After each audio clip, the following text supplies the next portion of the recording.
Semoga kalian semua sehat ya. Perkenalkan, nama saya Dena Arianti, biasa dipanggil Dena. Saya mahasiswa dari Universitas Muhammadiyah Tangerang, semester 6, Prodi PGSD. Video pembuatan kali ini saya buat untuk memenuhi salah satu tugas mata kuliah saya, yaitu micro teaching, yang dihimpun oleh dosen saya yang bernama Bapak Romi Ramdon Ginanjar.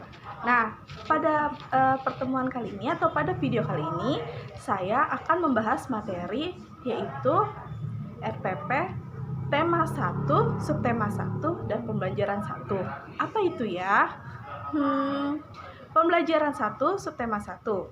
Tema 1 yaitu adalah tentang pertumbuhan dan perkembangan makhluk hidup. Subtema 1 yang akan saya bahas adalah bagaimana ciri-ciri makhluk hidup. Pembahasan kali ini saya bahas untuk anak SD kelas 3 ya.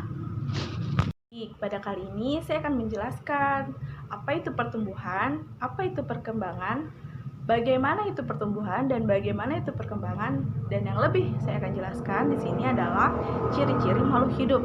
Baik, di sini ada yang kalian tahu nggak apa itu pertumbuhan, apa itu perkembangan? Ada yang tahu nggak ya perbedaannya apa? Baik, di sini saya akan jelaskan.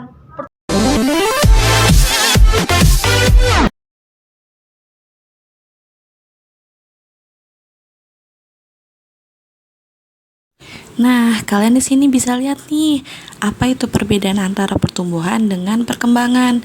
Di sini ditulis, pertumbuhan dapat diukur secara kuantitatif karena mudah diamati. Pertumbuhan itu ada perubahan jumlah dan ukur, sedangkan perkembangan tidak dapat dinyatakan secara kuantitatif, melainkan secara kualitatif. Jadi jangan salah lagi ya.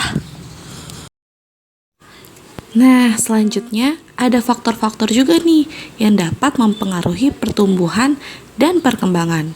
Yang pertama itu ada faktor eksternal, yang kedua itu ada faktor internal. Apa aja itu faktor eksternal? Udara, cahaya matahari, air, tanah, suhu. Sedangkan faktor internal sifat genetis dan hormon. Nah, selanjutnya ada contohnya nih dari pertumbuhan, yaitu ada pertumbuhan dari tanaman. Nah, proses ini bersifat kuantitatif ya, yang artinya dapat dinyatakan dengan suatu bilangan. Kalian bisa lihat, dari biji dia berubah menjadi kecambah, lalu berubah jadi tanaman muda. Itu biasa disebut pertumbuhan ya teman-teman.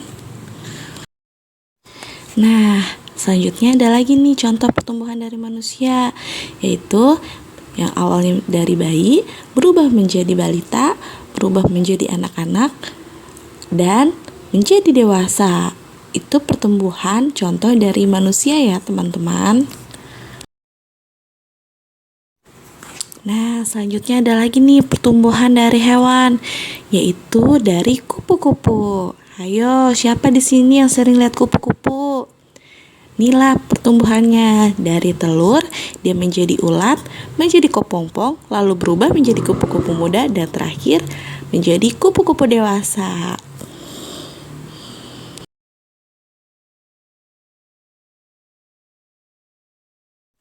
Nah, selanjutnya ada ciri-ciri makhluk hidup nih. Yang pertama itu bernafas atau respirasi. Yang kedua bergerak. Yang ketiga pekat terhadap rangsangan atau iritabilitas. Yang keempat memerlukan makanan atau nutrisi. Yang kelima tumbuh dan berkembang.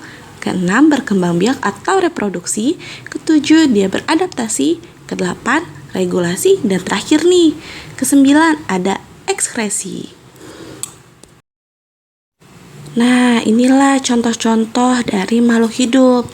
Ini adalah contoh makhluk hidup udara, yaitu burung. Dia hidupnya di udara ya teman-teman.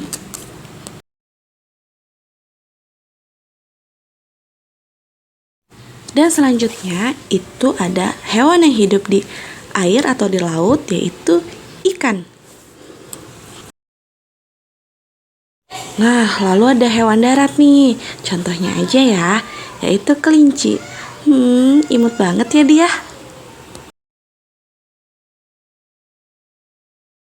Nah, di sini ada contoh makhluk hidup dan yang tak hidup. Kalian bisa lihat nih, yang tak hidup itu ada sisir, meja, mobil, boneka, kaos kaki, dan batu. Itu tidak hidup ya teman-teman.